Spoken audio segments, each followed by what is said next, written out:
ரீசெண்டாக பார்த்தீங்கன்னா Instagram open பண்ணி பார்த்தாலும் யாரை பார்த்தாலும் பி11 வீடியோ போட்டுட்ருக்காங்க. ஸோ அப்படி என்ன தான் அந்த பி11 இருக்குன்னு சொல்லிட்டு நம்ம வந்து ஸ்பாட் தான் பார்த்தீங்கன்னா பர்ஷில் உள்ள பி11 இங்கே வந்து பார்த்தா தான் தெரியுது.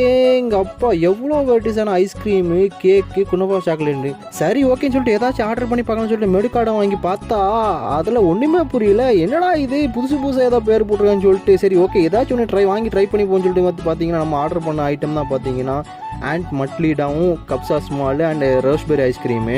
இதோட ரேட்டு பார்த்தீங்கன்னா நம்ம 100 காசை கால்குலேட் பண்ணால் 1400 ரூபா வரும்.